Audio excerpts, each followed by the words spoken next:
Severe weather can happen anywhere, anytime. Tornadoes, lightning, flooding, hail, and wind. We can't stop it, but we can help keep you safe. As part of Severe Weather Preparedness Week, it's our goal to protect the community. From stories of survival to weather myths to how you can be prepared. Storms can be scary, but they don't have to be. That's why for the next hour, we want to help you get ready now. I'm Fox 8 Max Weather Chief Meteorologist Van Denton. And I'm Emily Bird here with Charles Ewing and Kate Garner. Over the next hour, we're going to look back at some storms that left destruction and devastation for some of our communities. Our job is to tell you when the storm is coming and how to be prepared. We are the Fox 8 Max Weather Team. In May 1998, a strong tornado tore through one quiet Clemens neighborhood. Just 10 years later, a second tornado hit, almost on the same date. And Emily, I remember that storm quite well. I mean, it looked amazing on the camera. I was looking at it on our tower cam. You never forget what that sky looks like. Well, for one woman, the storm hit just 1 week after she moved into her new home. And boxes were not even unpacked. It was a beautiful day, one of the prettiest days we had ever had. May 7th, 1998, a date that changed this Clemens neighborhood. It's a surreal event to be in something like that. And we had been in our house 7 days, so I was coming home from work to unpack boxes. She lived in Clemens for years, but was excited about moving into a new house just 7 days earlier, into a new neighborhood with her husband and 2 daughters. She vividly remembers May 7th. And he said, go get the girls. Our 2 daughters were upstairs. He said, go get them and get them now. Karen's neighbor Martha Burt lived right across the street. She saw something in the sky that for some reason scared her enough to act. And I did see a black cloud coming, but it wasn't a funnel cloud. It was more like a square. Within seconds, Martha ran back inside the house, ran down the stairs to her basement and got down on her hands and knees. And I stayed down there and I heard trees just crashing. And I thought, I'm going to be buried alive. Right across the street, Karen Cole and her family were doing the same thing. And all I remember then was putting my hands on both my daughters' heads. And we pretty much said goodbye to each other because we had no idea, what actually was happening. The National Weather Service confirmed a strong tornado touched down for only a few minutes and rolled through this neighborhood. Homes were damaged. Some were even destroyed. They tell me the trees were wiped out. They say they didn't even hear birds or squirrels for quite a long time.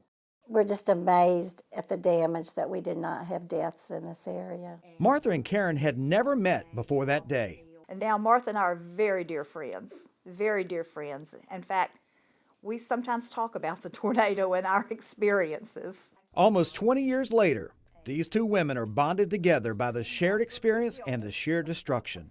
For weeks after a month, and you can ask our children too, when there was a storm coming up, I didn't want to be here by myself.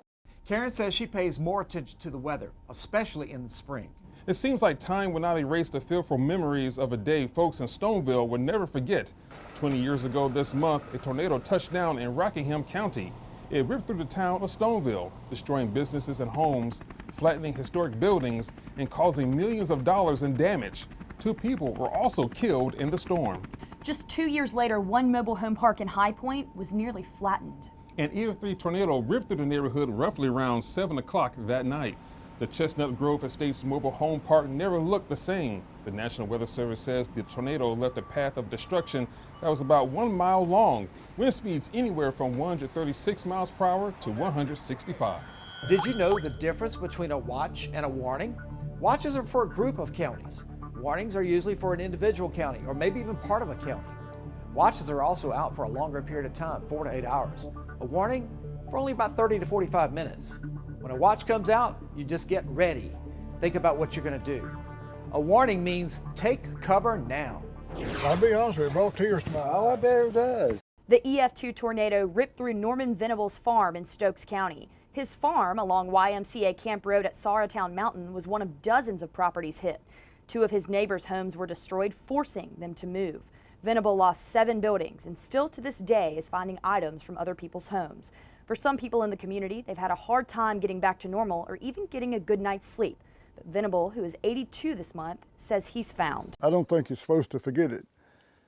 In a way, I sort of come to peace myself, it's like a death. When they close the lid on that casket, there's nothing you can do. It's over with. All you got is the memories. Just down the road, the tornado caused $1.5 million worth of damage to Camp Haines. And Camp Haines is one of the more popular camps in the Piedmont Triad. I know it's very popular with my kids. So Chad Tucker went up there to see how the camp is coming back better than ever. There are blessings from the storm. I remember walking out here and my eyes just went to the right. There was a tree line right behind here that had hundreds of trees, and I remember seeing those trees down. And Camp Director Val Elliott sees them all around Camp Haines. I mean, I saw there were trees down, and I saw that, you know, you could see where the front porch of the canteen had just been ripped off. And on May 24th of last year, the morning of the storm, we went through our EAPs, our emergency action plans. Not knowing just a few hours later, they would put those plans to use. It was about 14 or 15 of us in this space here. I was actually leaning up against this door right here. Elliott says the first 24 to 36 hours after the storm was surreal. Then while surveying the damage with his wife, and God just gave me that vision of we're going to make Camp Haines even better. And the community did just that, immediately pitching in, helping clear debris and open the camp on time for summer. It was very touching to see alumni, to see camper parents, to see campers coming out. Every building here had damage, some more than others, like the camp's oldest building. Now, almost 1 year later, the 1927 building is being removed. The original chimney stones that came out of the mountain staying put to make an open social area. And every area, as we look at it, we're like, what's the best way to rebuild it? While every cabin got a new roof, some buildings got new floors. But Elliott sees more. You know, it was surreal. Where the tornado tore its path, destroying over 1,200 trees. For the first time in generations, they have an open view. We never would have had this view before. I mean, you could. And Elliott sees more, thanks to the blessings that came from a storm. I'll see, 4 more cabins. I'll see 2 duplexes there. In Stokes County, Chad Tucker, Fox 8 News. The camp's climbing wall damaged during the storm will be replaced by an even bigger one next to the former canteen. Plans are in the works for a 3,600 square foot conference center. When severe weather's in the forecast, we're able to watch it through the use of technology like radar and data-driven forecasts. But many years ago, there was no way to predict a storm that slammed into Greensboro. It killed 13 people and injured many more. That was in 1936. Well, Brad Jones has a closer look at some of the damage. It came without warning. April 2nd, 1936 was a Thursday. By early evening, most people had left work to head home or were going out for the evening.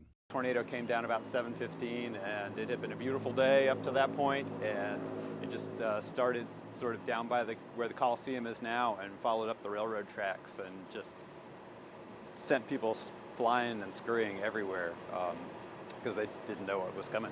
The tornado was estimated to be an F4 with winds approaching 250 miles per hour. One of the hardest hit areas, South Elm Street near Lee Street, which is now Gate City Boulevard. It looked like a war zone, covered by bricks and mortar that had peeled off buildings. The papers are constantly saying that all the spectators who came out to see the damage, everybody wanted to see it, and they were getting in the way of all the rescue efforts and the police and the ambulance and the Red Cross. In 1936, Greensboro had about 60,000 residents. Lee and Elm Streets were the center of commerce. Now the area is going through a new revitalization, and you can still find evidence of the more than 80-year-old repairs by comparing images from the Greensboro History Museum. And you can see where even up top where the new brick was replaced, where the whole front of this thing came off. I think it's kind of uncanny to see those markings on any building that you see in old photographs. It really kind of brings the history and the present together. It does. 13 people were killed, 144 injured. The second deadliest tornado in state history. A cafe in what was known as the old Five Points area now, where Eugene Street hits Gate City Boulevard, collapsed. 4 people died inside. People just didn't have anywhere to go. Vehicles flipped over, trees uprooted, wood frame houses were smashed. Just a couple of blocks away, the storm hit Goral Street hard. Here in the 400 block, back behind me, just to this side of the Blue House, 406 and 408 had heavy damage. That's where a couple of fatalities occurred. They weren't rebuilt, and that's where Morrow Boulevard comes through now. There was one story of some fellows going to work over near Bennett College, and they ran into a man's house because they saw the twister coming down, and together they all watched the roof blow off the house. Even today, the scars remain along Greensboro's south side, but Perkins says they also show how a city can rebuild after a major tragedy like the 1936 tornado. In Greensboro, Brad Jones, Fox 8 News. To date, the 1936 tornado is the deadliest to hit the Piedmont. When it comes to severe weather, there's a lot of myths out there. So for the next hour, we're separating fact from fiction. See if you know the answer to this. During a lightning storm, as long as you go inside your home or your building, are you safe? We'll have the answer next. Plus, when we got to him on the field, he was literally dead. There was no breathing, no pulse. He was blue in the face. One of the most powerful forces of nature almost took this Surry County's family's son away. Their message about how lightning is no joke.